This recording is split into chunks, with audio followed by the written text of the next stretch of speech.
राम जय जय राम श्री राम जय राम श्री राम जय जय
किसी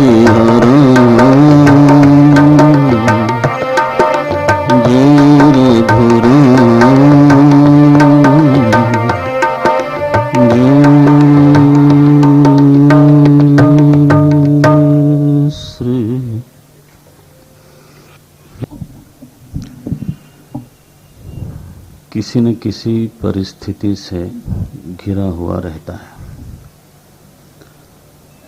कोई ऐसा व्यक्ति नहीं है जो परिस्थिति शून्य हो। परिस्थिति का अर्थ होता है परितः स्थिति। हमारे आसपास जो स्थिति है उसको हम बोलते हैं परिस्थिति। और हमारे ऋषियों ने परिस्थिति में मुख्य रूप से 3 चीज की गणना, 4 चीज की गणना की है। हम किसी न किसी देश में होते हैं और जिस देश में रहते हैं उस देश का हमारे ऊपर प्रभाव पड़ता है। यदि हम अहमदाबाद में हैं तो यहाँ की सर्दी का प्रभाव पड़ता है। सर्दी ऋतु है। इसको हम गुलाबी जाड़ा बोलते हैं। ये तो फागुनी ठंड है, ये कोई ठंड थोड़ा है। यही हम सिद्धबाड़ी होते हैं तो उस देश का प्रभाव अलग होता है। दिल्ली में होते तो अलग होता है। तो जिस देश में रहता है व्यक्ति उस देश का उसके ऊपर प्रभाव पड़ता ही पड़ता है। और प्रत्येक व्यक्ति किसी न किसी देश में रहता ही रहता है। अदेश में व्यक्ति नहीं रहता, व्यक्ति तो देश में ही रहता है। दूसरी चीज है काल। प्रत्येक व्यक्ति एक काल विशेष में होता है। तो अभी हम 20वीं शताब्दी में हैं। अब लोग कहते हैं 21वीं शताब्दी में हो। मुझे मालूम नहीं कि उसको 21वीं कहा जाए कि 20वीं कहा जाए, लेकिन पहला जन्मदिन तब मनाया जाता है जब 1 वर्ष पूरा हो जाता है ना। तो अभी तो मैं नहीं समझता कि 20वीं शताब्दी पूरी हो गई। अभी तो है ना, जब 2001 शुरू होगा, जिस दिन शुरू होगा उस दिन 21वीं शताब्दी का शुभारंभ होगा। गणित के अनुसार तो यही ठीक है। मैंने किसी से पूछा कि ये इतना बड़ा गणितीय विभ्रम कैसे हो गया और पूरे विश्व में हो गया। तो लोगों ने मुझे बताया बंबई में कि इसके 2 कारण हैं। एक तो जिसका होटल बिजनेस है उसको 2 बार कमाने की इच्छा है ना। 2 बार सेलिब्रेशन होगा, अगली बार फिर से एडवर्टाइजमेंट होगा, देख लेना आप कि नहीं असली वाली तो अब आने वाली है। और सारे होटल बुक होंगे और फिर उसी तरह से नाच गाना होगा, क्योंकि असली वाली तो अब आने वाली है। पहला वाला तो सेमीफाइनल था केवल।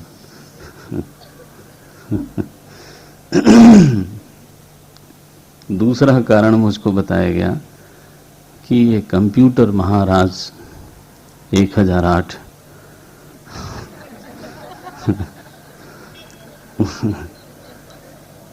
उनमें एक बड़ा परिवर्तन होने वाला था और उसको लेकर के कह दिया गया कि चलो भाई इन्हीं के परिवर्तन के साथ हम भी परिवर्तित हो जाते हैं और काल में भी परिवर्तन मान ही लेते हैं।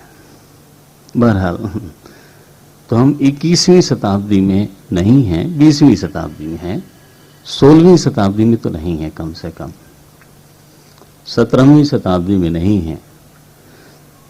यदि उस शताब्दी में होते तो आप जानते हो मुगल वंश का शासन चल रहा होता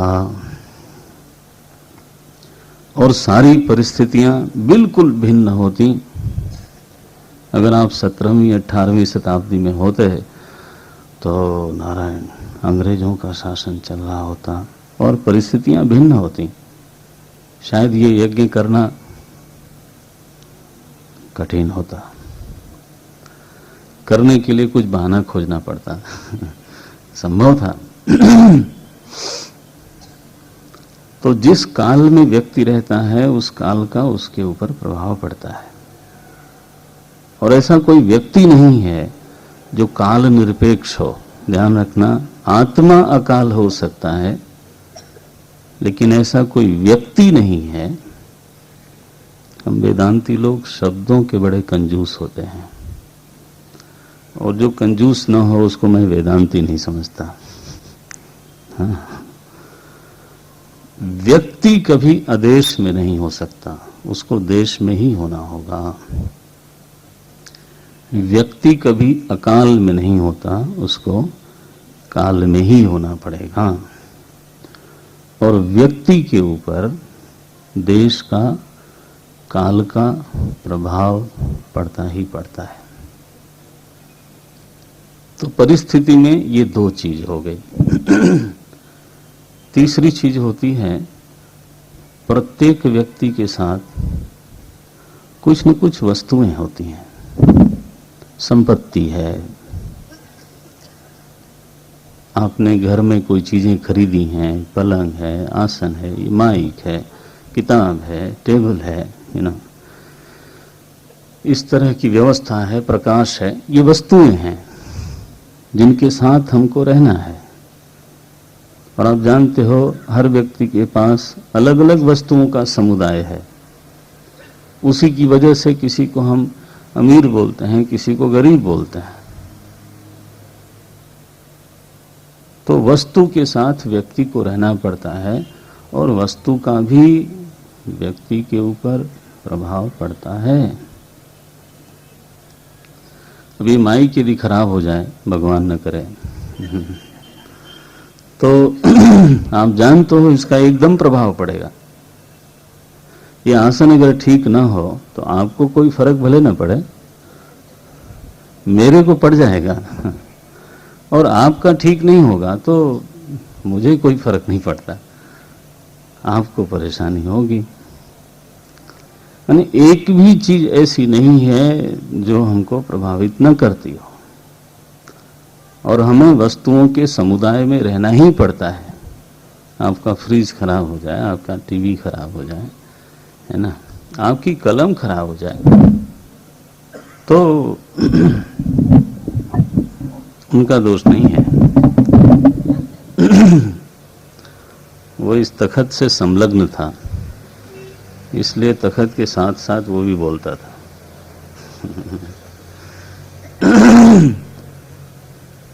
तो वस्तु का व्यक्ति के ऊपर प्रभाव पड़ता है। देश, काल, वस्तु। चौथी चीज है व्यक्ति। प्रत्येक व्यक्ति कुछ व्यक्तियों के साथ रहता है, कुछ जीवित लोगों के साथ रहता है, संबंधों के साथ रहता है। और आप जानते हो कि हमारे जीवन पर व्यक्तियों का कितना प्रभाव पड़ता है। नारायण, है ना। कोई कोई लोग घर में ही स्वर्गवासी हो जाते हैं। माने अगर कोई कहा जाए कि ये आपके घर को स्वर्ग बना देंगे, तो नेचुरल है कि फिर आप स्वर्गवासी हो जाओगे। शादी में कई बार कहा जाता है ना कि ये लड़की आपके घर को स्वर्ग बना देगी,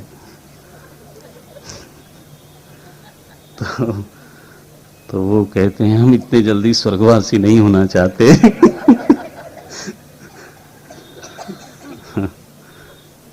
पड़ता है कि नहीं पड़ता है। माने जीवित रहते ही परलोकगामी, कोई लोग नरकवासी हो जाते हैं, स्वर्गवासी हो जाते हैं। तो व्यक्ति का भी हमारे जीवन पर प्रभाव पड़ता है, वस्तु का पड़ता है, देश का पड़ता है, काल का पड़ता है। इन चार चीजों से मैं घिरा हुआ हूं। और ऐसा कोई व्यक्ति नहीं है जिसके पास ये चार चीजें नहीं हो। परिस्थिति शून्यता असंभव है। पहली स्थापना ये। दूसरी, परिस्थिति प्रवाही है, वो आती है और जाती है। परिस्थिति कोई स्थिर वस्तु नहीं है। हाँ, मजेदार बात यह है कि वो कहां से आती है ये खोज जरा हम कम करते हैं। और ये भी मजेदार बात है कि हमसे बिना अनुमति लिए, कोई अनुमति वो भी नहीं पूछती, मे आई कम, नो नथिंग। बिना अनुमति के, बिना परमिशन के वो आ जाती है और बिना अनुमति लिए, हाँ जी, चली भी जाती है। परिस्थिति हमसे पूछ के आती नहीं है, ये सच्चाई है। और परिस्थिति हमसे पूछ के जाती नहीं, ये भी सच्चाई है। और परिस्थिति में प्रवाह है, ये भी सच्चाई है। बन गया। इसका मतलब है कि परिस्थिति पर हमारा नियंत्रण बहुत कम है। और हमारा प्रयास यही होता है कि हम परिस्थिति को दोनों हाथ से और दांत से पकड़ के रखें, और जो परिस्थिति नहीं चाहिए उसको धकेल के रखें। वो हमारे लाख धकेलने पे आती, हम ही को धकेल देती है, और हमारे लाख पकड़ने के बाद भी चली जाती है। ये एक सच्चाई है। तो व्यक्ति के पास परिस्थिति है और परिस्थिति पर उसका नियंत्रण बहुत कम है। परिस्थिति में प्रवाह है। तो परिस्थिति के तीन रूप हो जाते हैं। चूंकि प्रवाह है इसलिए उसके तीन रूप हैं। एक तो वो परिस्थितियां हैं जिनको हम जी चुके हैं। जिन परिस्थितियों को हम जी चुके हैं उन्हीं को हम बोलते हैं भूत। वास्तव में काल कोई भूत नहीं होता। बीती हुई परिस्थितियों के कारण हम उसको भूत काल बोलते हैं। वास्तव में भूत परिस्थिति बोलना चाहिए। आप सोचिएगा इस पर। काल जो है ना, उसको समझने की कोशिश बहुत कम की जाती है। काल में प्रवाह है ये भी कहना कठिन है। बहरहाल हम उधर नहीं ले जाएंगे आपको। काल तत्व क्या है ये भी हम ज्यादा ठीक से सोचते विचारते नहीं हैं। वास्तव में तो काल में प्रवाह परिस्थिति प्रवाह के कारण ही माना जाता है। भूत किसको कहा आपने? बीती हुई परिस्थितियों को ही कहा ना। तो एक तो परिस्थिति का रूप हुआ भूत, दूसरा परिस्थिति का रूप हुआ वर्तमान जिसमें हम जी रहे हैं, और कुछ परिस्थितियां हैं जो आने वाली हैं, अनागत हैं, अभी आई नहीं हैं लेकिन आने वाली हैं, भविष्य में हैं। अनागत परिस्थितियों के कारण ही एक अनागत काल की कल्पना होती है जिसको हम बोलते हैं भविष्य काल। उनका आना निश्चित है, इसलिए हम बोलते हैं हमारा एक भविष्य है। बहुत बढ़िया। भविष्य की स्थिति क्या है कि भविष्य में परिस्थितियों का आना निश्चित है, लेकिन वो परिस्थितियां कैसी होंगी ये निश्चित नहीं है। वो अच्छी परिस्थिति होगी कि बुरी परिस्थिति होगी। वो कहते हैं सामान 100 बरस का, पल की खबर नहीं। सामान 100 बरस का जुटाते हैं लेकिन अगले पल की खबर नहीं है। सामान 100 बरस का, पल की खबर नहीं। तो जो अनागत परिस्थिति है वो अनिश्चित है, लेकिन ध्यान रखना उसका आना निश्चित है। यह जो परिस्थिति की अनिश्चितता है ये बड़ी कष्टकारी है। आप समझते हो ना? इसी अनिश्चितता के गर्भ से मेरे मन में असुरक्षा की भावना पैदा होती है। हर व्यक्ति के सामने अनिश्चित परिस्थितियां आनी हैं। इसका मतलब क्या हुआ? We are living in a state of uncertainty. Everyone is living in a state of uncertainty. अनिश्चितता की स्थिति में हर व्यक्ति जी रहा है। और जहां पे अनसर्टेनिटी होती है वहां पे इनसिक्योरिटी भी होती है। हम दूसरे को देख के बोलते हैं कि नो नो नो ये तो सिक्योर है, कि इधर सिक्योर है। किसको आप सिक्योर बोलते हो?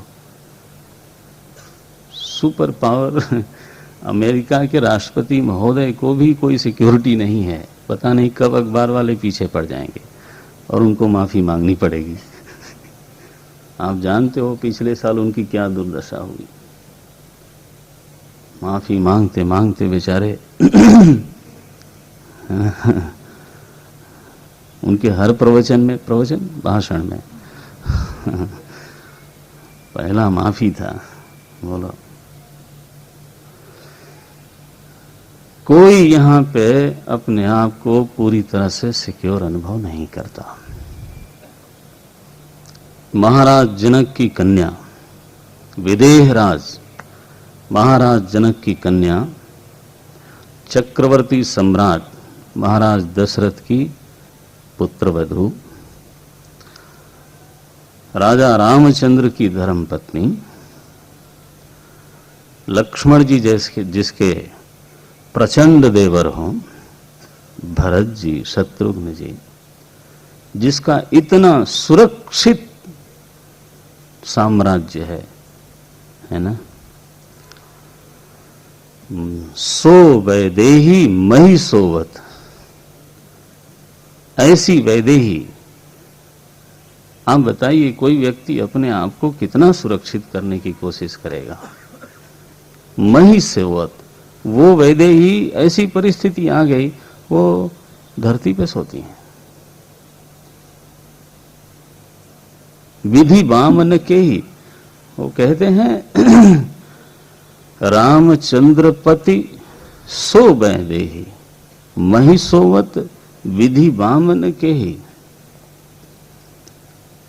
आप जरा देखिएगा, सुरक्षा का इंतजाम देखिए। विदेहराज जनक की कन्या, मायका ऐसा है। चक्रवर्ती सम्राट महाराज दशरथ जो इंद्र के सखा हैं, स्वर्ग तक जिनकी पहुंच है ना, उनकी पुत्रवधू हैं, तो ससुराल ऐसी है। और पति भी नालायक नहीं है।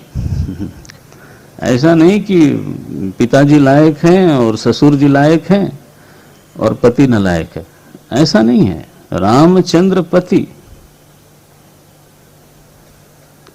रामचंद्र पति सो वैदेही, चौपाई का ध्वनि देखिए, सो Vaidehi, in spite of this,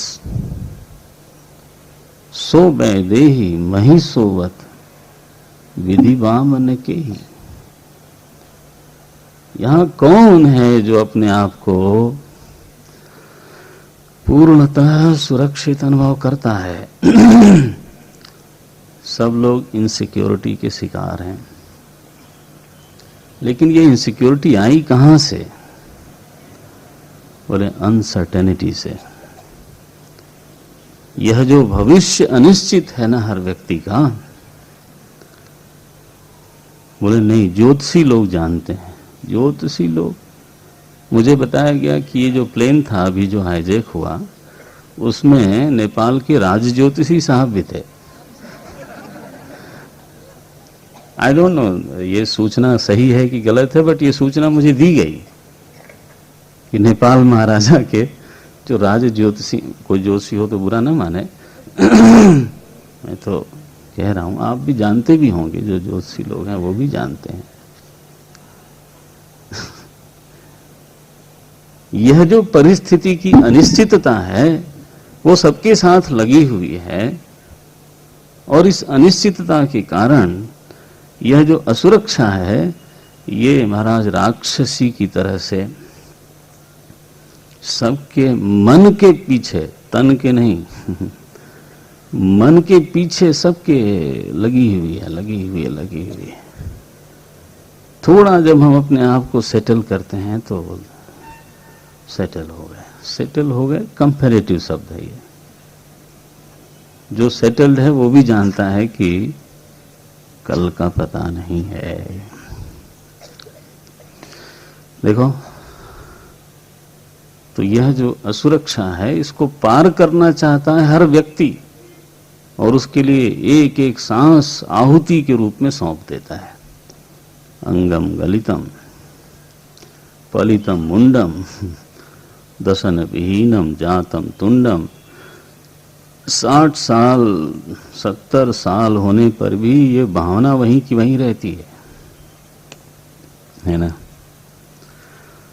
तो व्यक्ति, परिस्थिति में 3 रूप हैं, उसमें अनिश्चितता, उसमें असुरक्षा, ये हमारे साथ लगी हुई चीजें हैं। और हमारे सामने जो सीधी सीधी समस्या है, मूलभूत समस्या है, वो यही है कि हम किस प्रकार से अपने को संतुलित करें इस बीच में।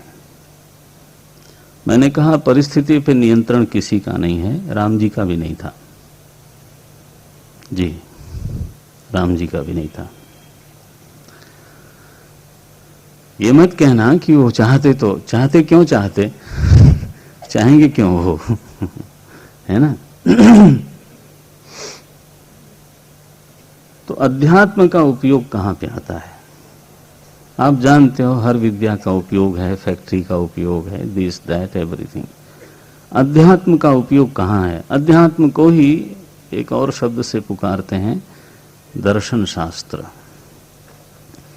अंग्रेजी में उसको लोग फिलॉसफी कहते हैं। मुझे मालूम नहीं कि फिलॉसफी का क्या अर्थ होता है, लेकिन दर्शन शास्त्र का अर्थ मुझे थोड़ा मालूम है।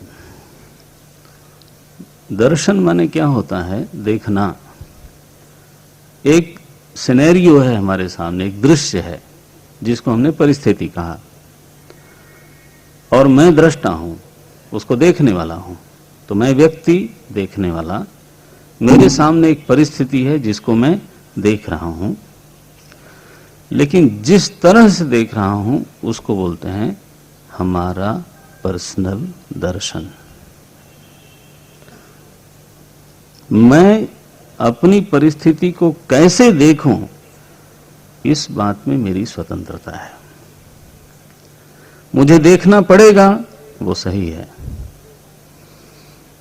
परिस्थिति कैसी होगी उस पर मेरा नियंत्रण नहीं है, लेकिन जैसी भी परिस्थिति होगी उसको मैं देखूं कैसे, इस पर मेरा नियंत्रण है।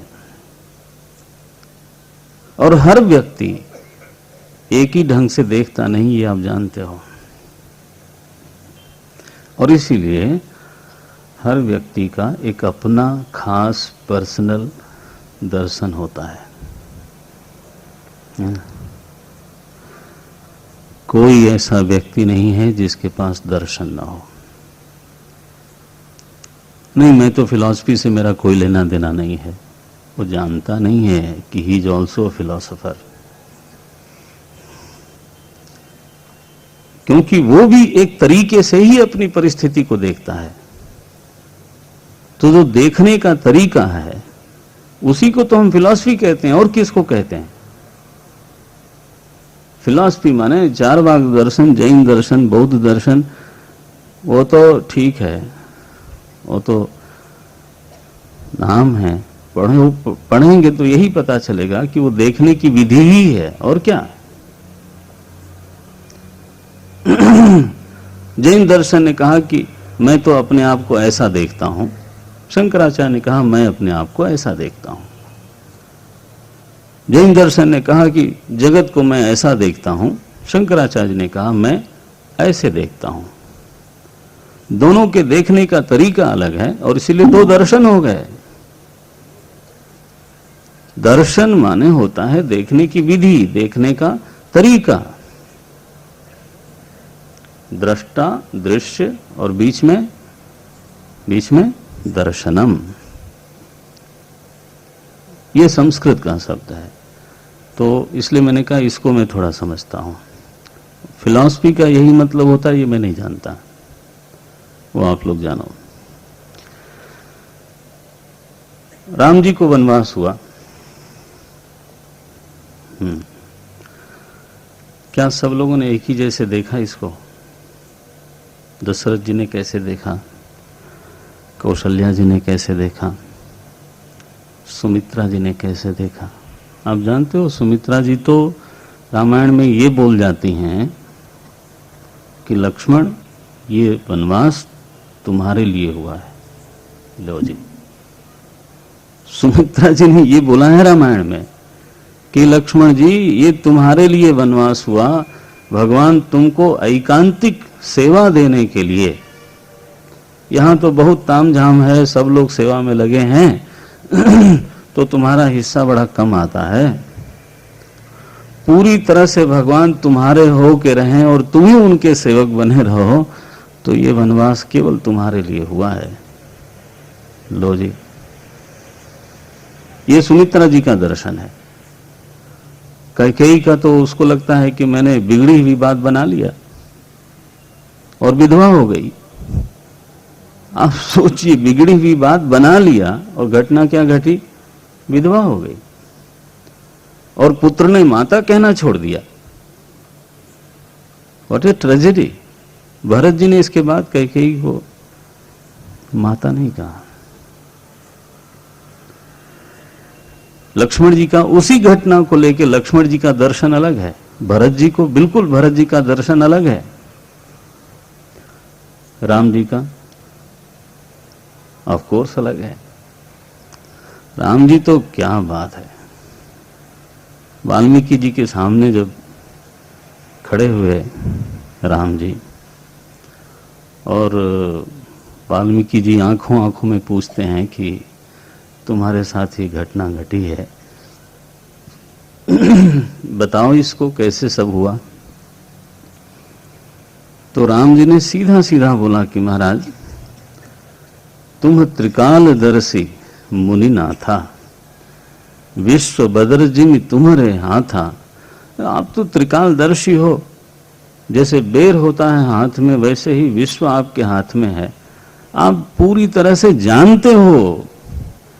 लेकिन चूंकि आपने पूछ लिया है इसलिए मुझे बताना पड़ेगा।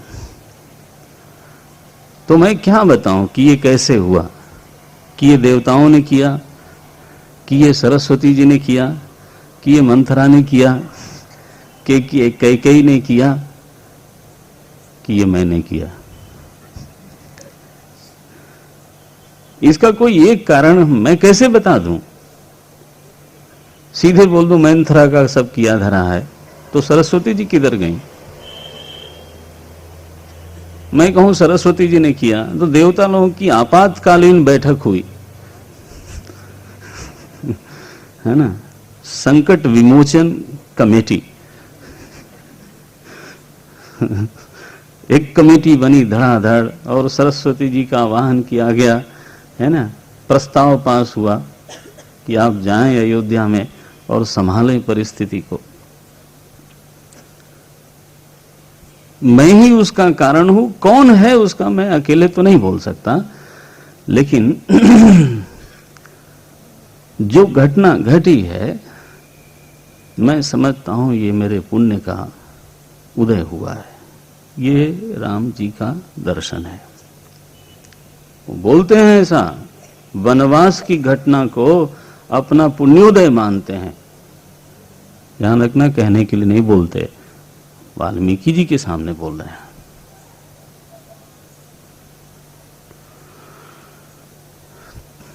तात बचन गिनाते हैं क्या क्या लाभ हुआ इसका। तात बचन अरु मातु हित, भाई भरत अस राऊ। मेरे पिताजी के यश की रक्षा हो गई, उनके वचन की रक्षा हो गई। इसी घटना से मेरी माता कैकेयी का हित हो गया, जो चाहती थी वो उनको मिल गया। प्रजा को भरत जैसा राजा मिल गया। भाई भरत अस राऊ। वाल्मीकि जी ने कहा वो तो ठीक है, इनको वो मिला उनको मिला, तुमको क्या मिला वो बताओ। बोले मोह कहूं दरस तुम्हारे प्रभु, मोह कहूं दरस तुम्हारे प्रभु, सब मम पुण्य प्रभाव। ये मेरे पुण्यों का प्रताप है कि ये वनवास हुआ है। आजकल बड़ा चर्चा चलती है, बी पॉजिटिव। पॉजिटिविटी, आप इससे बड़ी पॉजिटिविटी क्या दिखा सकते हो कि जिस व्यक्ति को शाम को युवराज पद पर अभिषेक की बात कही जाती है और उसको सूचना दी गई, वशिष्ठ जी आए, उसको कहा इस तरह से व्रत करो, अनुष्ठान करो रात भर। वह व्यक्ति सुबह अभी पूरी तरह से तैयार भी नहीं था और अचानक सुमंत जी आते हैं कि आपके पिता की तबीयत खराब है। और राम जी जूता भी नहीं पहनते, ठीक से कपड़ा भी नहीं पहनते, भागे गए राजमहल में और वहां उनको शाम को एक सूचना दी गई थी और सुबह कहा गया आपको वन जाना है। गतान ममले वनवास दुखतः, वनवास की सूचना मिली तो चेहरे पे मलिनता नहीं आई। देखो ये वंदन है, ऐसे राम को वंदन है। ये हमारे राम जी हैं जिनका ये दर्शन है और जो इस समता में स्थित हैं।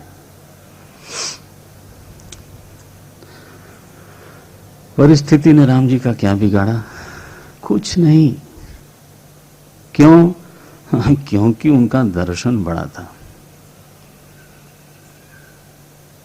परिस्थिति तो खराब थी, ऑफ कोर्स खराब थी, परिस्थिति खराब थी, लेकिन उनका दर्शन अच्छा था। अध्यात्म शास्त्र मानवीय जीवन में ये योगदान देना चाहता है, अगर हम समझ जाएं तो। अध्यात्म शास्त्र हमारी कोई परिस्थिति को बदलने के लिए नहीं आता। No no no, that is not the real contribution. अध्यात्म शास्त्र हमारा दर्शन ठीक करना चाहता है, हमारी दृष्टि ठीक रहे, देखने का तरीका ठीक रहे, है ना। तो वनवास भी पुण्य का उदय मालूम पड़ेगा। बोले महाराज ऐसी दृष्टि हमेशा रहती नहीं, विह्वल हो जाता है आदमी। परिस्थिति का इतना प्रचंड वेग होता है कि अच्छे अच्छे धीर पुरुष लोग भी, है ना, विह्वल हो जाते हैं। ये ठीक है, कहने की बात है कि आदमी सम रहे, लेकिन परिस्थिति भी कोई छोटी मोटी चीज नहीं है। कौन कहता है कि छोटी चीज है? कोई नहीं कहता। लेकिन ये बात भी मानने की है कि एक परिस्थिति इस व्यक्ति को जितना विह्वल करती है, वही परिस्थिति इस व्यक्ति को उतना विह्वल नहीं करती है। ये भी तो मानने की है। परिस्थिति का प्रभाव प्रत्येक व्यक्ति पर एक जैसा नहीं होता। क्यों नहीं होता, वो खोजने की चीज है। परिस्थिति में समानता है, लेकिन व्यक्ति के दर्शन में अंतर होता है ना, इसलिए प्रभाव में अंतर हो ही जाता है। एक बार यदि हम अपने चित्त को संभाल लें और प्रत्येक परिस्थिति में सकारात्मक बने रहें, पॉजिटिव बने रहें, कुछ अच्छाई देख सकें, यदि ऐसा संभव हो जाए तो आप जानते हो, चित्त यदि शांत होगा तो हम परिस्थिति को बेहतर ढंग से सुलझा सकते हैं, बेहतर ढंग से उसका समाधान कर सकते हैं, उसमें से अच्छाई को निचोड़ सकते हैं, विष की दवाई बना सकते हैं, विष की, है ना, बनाते हैं ना डॉक्टर लोग, विष की औषधि बना सकते हैं। लेकिन यदि हम शांत रहें तो, लेकिन एक बार विष सीधे अपने सिस्टम में उतर जाए